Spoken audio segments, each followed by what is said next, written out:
G'day viewers, my name's Graham Stevenson and I'd like to invite you to come on a journey of creativity and learning and adventure through the series Colour in Your Life.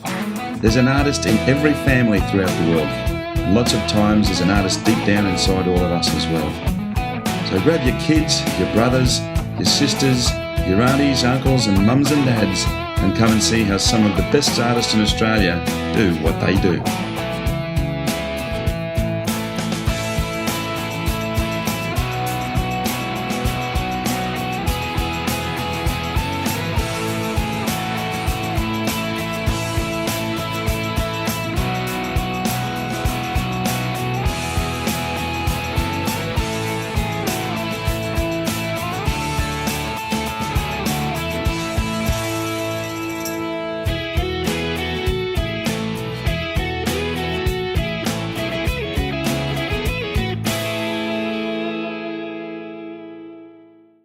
Well, g'day folks and welcome back to Colour in Your Life. We're at St Peter's Church in Melbourne today. You can see by this magnificent grand hall that we're in. And we're going to be spending the day with a very talented lady, Fiona Valentine. Welcome to the show. Thank you, Graham. This is a magnificent church, isn't it? It's just, the whole aspect of this is just quite extraordinary. Really You're very much tied up with the church as well, aren't you? That's right, yeah, my family and I worship here. And your faith has a great deal to do with the woman that you are and the way that you portray your work as well. Very much. That's very much been a catalyst for why I paint, recognising that my relationship with God, my enjoyment of beauty comes from Him. And so that's given me a real drive to say, yeah, painting is my contribution. That's fantastic and a delightful lady, absolutely. Well, we're going to go through some of these landscapes today, Australian, very Australian. Yep. Murray on the Echuca on the Murray, that's right, I got that mixed up. And then go through and have a look at some of your methodologies. And I'm also going to talk to Fiona about a lot of the life journeys that she's had in the process. It's really quite fascinating and you're going to see some fabulous shots of this beautiful building as well in this great city of Melbourne. But let's get started into the painting. Let's get started. Fantastic. All right, Fiona, you've developed some stages that you're going to take us through, which is going to make it a lot easier for the folks out there to be able to follow what Fiona's actually doing.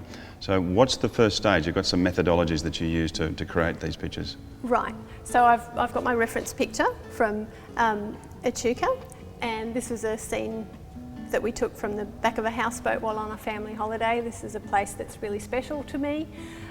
Really still sort of evening feel about it. And then what I've done is just made a really loose sketch. And part of the way that you can make a sketch really work is to just use a really simple tool of thirds. It just kind of helps you know where you want to put the exciting parts of the things that you're working on. So you can see in these thirds here, these points that intersect, they're a great place for your tree or your highlight, the things that are important about the picture. So you can see with that idea, I've chosen where to put the bank, I've chosen where to put my main tree. This little point here is really important because I've got great contrast between a dark bank and the light bank behind it. So in the beginning when you're thinking, oh, where am I going to put it? Does it make any difference? That simple grid of thirds can solve a lot and really help your painting work in the end. Absolutely. So I've thought through some of that. I've actually done this painting in a large version, so I know it works. It's really important when you're painting to think about the big shapes, not just the colours and the brush strokes, but it's actually the big shapes that make it go wow. So I've realised that in this one it works because I've got a nice line here, I've got a big dark shape and then I've got some other light shapes. So I'm happy with my composition and I'm confident that it's going to work. So now that I've just sort of done that loosely and I've thought about where I'm going to put my colours, sure. I can lay out my paint and I can start. Fantastic.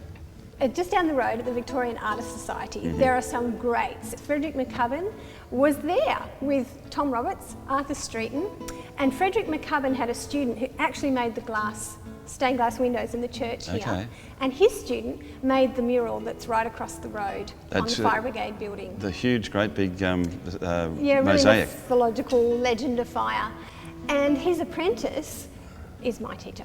Is Joe that right? Attard. Well, I've worked with him for a special workshop over a whole week, and then we had some kind of monthly gatherings, and he taught us this whole master to student wisdom that's come down from McCubbin. So it's very exciting to be here in this place where these guys were. It's their part of town, and so my palette is very similar really to what McCubbin was using back then, but we've got the excitement of tradition, technique and technology. So I'm going to lay out my interactives. Sure. So is there any reason you prefer the interactives compared to the others? I like the consistency of them because I also like to paint in oil. The main thing about them is that they're interactive, so you can extend the drying time, which is really important. If you're trying to blend, you don't want the paint drying and in a few strokes not being able to do anything more with it. So with the interactives, you can spray it with water, you can spray it with the special formula, and you can keep that working time open for longer. I can see you've got a glass palette there, which is such a great idea. I love it because I'm sick of scraping and cleaning and scrubbing. If these get stuck and you can't get them off, especially with little delicate tubes, hot cup of water, tip your tube upside down for a few seconds, it'll loosen the paint, you can get the lid off. Okay, couple more, some phthalo blue and some French ultramarine and a little bit of black. So I've got my dark blue, which I made with phthalo and a bit of ultramarine, and then I've done a lighter version with some white, and then I've done a really light version with a little bit of yellow. It's almost an eggshell kind of colour. So I've gessoed just a 3mm MDF panel, and now I'm just going to sort of slap this on over the little bit of texture that the gesso has left, and then I'll come back in and blend it. So you're using a reasonable sized brush for that too? Yeah. No point in fiddling around with it. And I'll need to do a few layers to make sure that I've got really good coverage, make sure it's really smooth. So I'll just move into my next lighter blue. So it's obviously an advantage when you've got that pre-mixed, instead of trying to, hustle around on the palette. You can just move straight into it. They're sort of separate tasks, really. I think thinking about planning your colours, what it is you want to say and how you want to say it, then mixing the colours and then actually painting. If I think of them as separate tasks, I seem to do a better job. Sure. Yes, you've got to mix up your colour until you think, I love it. I heard Herman Pekel say that once. I just thought it was gorgeous. It's absolutely true. If you mix a colour and you just go, oh, I could eat it. I love it. So I'm matching the reverse in the water. Most of this will get covered up with a murky glaze. Normally, if you're doing a reflection, you head towards the mid-tone, and your darker gets a little lighter and your light gets a little darker. So I'll just merge these two bands together. And that's obviously the thing with acrylics, is that you can get great effects, but you've really got to work it. I mean, there's layers. I mean, to be able to get that effect you want sometimes, because you can obviously see the streaks coming through. You've really got to layer it and layer it. Different angles and So I'm going to mix up a bit of black. I'll use some black, and I'll use some brown and a bit of phthalo, because I don't want it too black. This part here is going to have colour over the top, so I don't need to worry about gaps or sky holes. I just want to make sure I don't have any white coming through there, because there is no white light coming there. Part of your many family excursions and outings are about collecting information for your artwork too.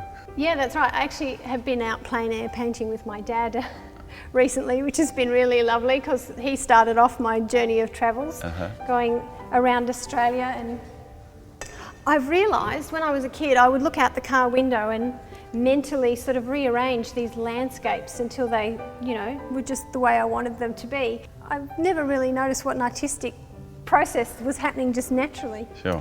Okay, so that's really ugly, that's really rough, that's fine, that's what I want. You're entering into the middle miles of a painting almost at this stage, and you've got to be brave, because it's going to look terrible, and that's fine. Yeah, actually I absolutely agree. You have to sort of picture the painting in your head yourself, but not try and finish it before you've done everything you need to do. That's right, and it helps sometimes to think of almost like a stage set. We've got the background, and then those sort of terrible cutout trees you had as kids that were painted, and then you had the stuff in the front. If you think about your painting and think about the space, and think about what you need to paint first and what's going to go over the top, it helps. So I'm going to mix a bank colour, and I really will keep it pretty simple. Bit of white with a bit of burnt sienna will give me a nice sort of pinky, creamy look. Bit of yellow ochre in there. Don't want it too dark. I'll just block that in very simply, and the same on the other side, even though it'll be quite a lot darker in the end. It's amazing just mapping those shapes in, how much it helps. Yeah. Now I could go on blending quite a lot, and obviously I'll build this up a lot more from here. Basically what I want to do is perfect the top bank. So I'm going to draw in and start working in detail because I want to see that in detail so I can copy it properly in the water. Okay. So it's time to think a bit more carefully about my edges now and start putting in. Now that I know where the trunk is, I know where the branches are going to sort of go. Okay. So I've got a really yucky old house brush here. I love it. It's got bits sticking out and it's quite good for foliage. I also use a sponge. It's a quick way to get in some organic shapes, but you have to be really careful not to just look like you've stenciled them on and they all look the same. You're going to have to work it in with different brush strokes. The other thing I like to do on foliage is twist and drag sideways to get leaf shapes. As long as you keep them varied and unique, it's good. So I'll start off with a few black sort of tree shapes, and you sort of have to feel like a tree while you do this. Thicker the bush. Be a tree. Be a tree, it helps. You can't be planning something else in your head, it really doesn't work. You just continuously to roll that brush. Yeah. Just to make the shapes. Just makes quite a natural sort of tree feel. And then I can come in over the top and do the same thing with a lighter tone. Again, watch your brain. We'll try to do this. Yep. Very neat and even. Break it up. We've actually done a piece called Emmanuel, which is a mother called Chelsea and a little baby called Timothy. Yeah, that's my godson Timothy. Yeah. They came and modelled for me. Timothy thoroughly enjoyed the process of modelling for a Christmas portrait of Mary and Jesus. I think I'll do a bit of foliage now. So I'll mix up my tree colour and I'll mix up my bushes and get started on some of that. Okay. I'll just scrape off my colour. The beauty about glass palettes. Yay. So I'm going to use a little trick for getting some colour harmony in the painting. I'm going to go back to my sky colour. I mixed plenty of sky colour so I can come in and touch up my edges. But I can use some of it to help mix my tree colour. So it's sort of putting a little bit of paint into all aspects of the picture. Yeah, it just really helps the colours to work together. Yep. And I'm going to add a little bit of this absolutely gorgeous red gold colour. A good trick when you're looking at your paints is to learn to read the labels. There's a little hollow circle on this one and it means it's transparent. So you get a totally different effect than if it's a more opaque paint. Okay. Sometimes when your colours really aren't working, if you read the back and see how many different colours are in the tube, sometimes that's the problem. You've just got too many pigments all mixed together. If you go back to 1 or 2 pigment paints, this one's got 3, but it's transparent, so it's lovely for mixing. I'll put in some of this lovely red gold, and I'm going to start to get some yummy Australian green colours. And I'm going to move along and mix several different colours, and I'm going to get lighter in tone. So I've got lots of choices when I paint this foliage. Add a bit of yellow ochre, and I'll then add a little bit of white. And now I've got this lovely colour string while I'm fiddling around with my bushes. So I'm going to start off in that sort of middle warm, sort of moving around, trying to make organic, believable tree shapes. Gum trees have such a distinctive growth pattern that it's really helpful to just sit and look at them sometimes and see what they're actually doing. Contemplate the world. Yes, contemplate the world and a gum tree. This is just an easy way to get started, really. Yeah, and the sponge is fantastic because it's got so many unlimited shapes within it itself. Yeah, you can just keep moving it and varying it. And I really want to get this strong dark line because it's the late evening light, because that's going to really help with my composition. So I'm going to exaggerate it even more than it is in the picture. And then I'll come in and do some with the brush. So as I did with the black before, I'm going to twist the brush to get some natural tree shapes. It's funny how that twisting of that brush, it's very random, but it just is so Seems to effective. work. Yeah. You also did a fantastic show in St Pauls Cathedral in 2013 called For Beauty and Glory. Yeah, exploring the landscape of the cathedral instead of the landscape outdoors. It was wonderful. It was a really personal exhibition for me, really exploring the way that beauty speaks to us, that it's very healing, and the sacramental quality of nature, it's there in architecture too. There were a lot of intimate close-ups in that exhibition, tile, glass, and I was able to tie in my experiences in Africa by having the central painting being a Madonna and child portrait, which actually ended up on the cover of the Melbourne Anglican newspaper this Christmas, which was lovely. Fantastic. It was a privilege. But I mean, the style is it's almost mosaic in its presentation. Yeah. I was really trying to capture the way that when you're sitting in a service and you're sitting looking, you see these really small close-up glimpses, and there's beauty everywhere. So some of them are mosaic, some of them are stained glass, and it was really fun to try to work out how to create these different textures. That brush that you're using, it's quite an unusual looking brush. A bulb rigger, So holds a lot of paint. And it's got a lovely long tip so that you can wander around and make realistic looking branches. You paint a few and all of a sudden you're just in the zone and you can paint tree branches. The other thing that I wanted to show today was grass strokes. So I get a few colours. I'll take a bit of burnt sienna and a bit of yellow ochre. I can just sort of lift it up, but if you can really sort of flick, it helps. Oh, there you go. There you go. There you go. And I'll come back several times with darks and lights. And, just looks like little ends of grass tips. Yeah, and it's fun to do, even if you have to have a few goes to sort of get it just the way you want it.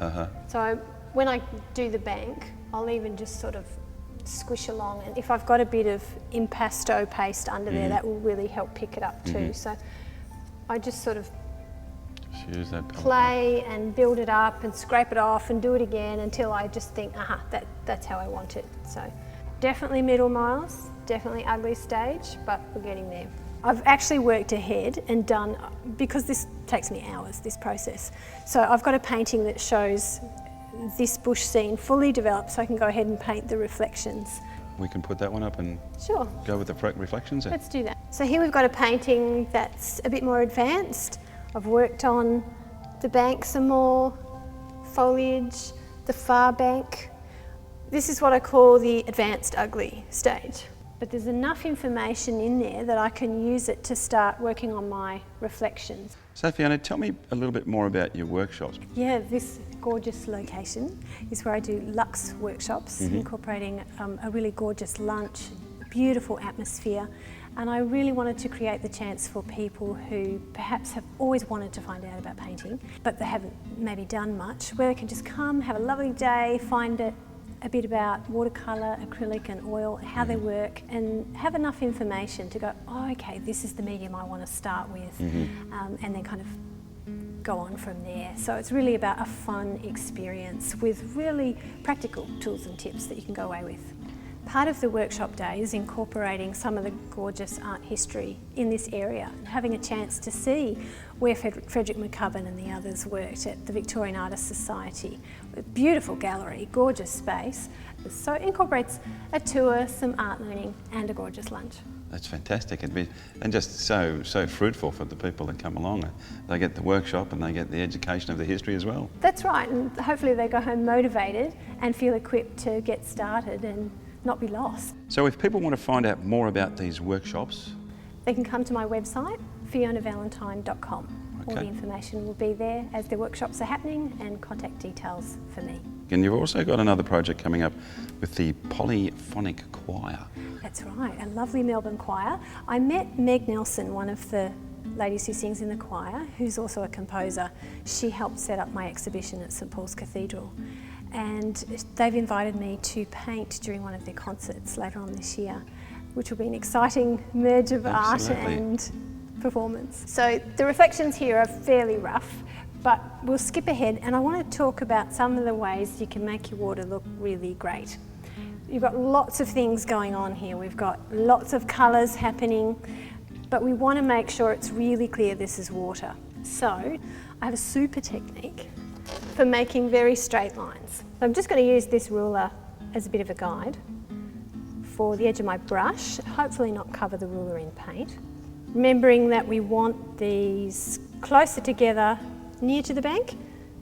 I've done a painting that's actually complete, so it might be helpful to look at that, and you can see how all of these little lines just really help to create that feeling of water. Oh, that'd be fantastic. Let's have a look at that. Yeah, absolutely.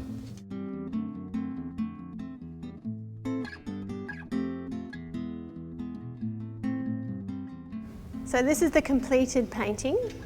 You can see it's stayed true to its thirds. You can see that that balance really helps, it's working. I've come in and done a lot of work on the edges here and they're looking softer. I've used the blue colours to blend them in and keep them from looking like they're just stuck on there. I put in more sky holes just to lighten it up. Got lots of grasses happening here, so you can really see that evening light coming through. And of course the reflections. So the wet marks that just help it look like water. Okay folks, fantastic day at St Peter's Church in the Grand Hall. I mean, magnificent. And also a magnificent young lady.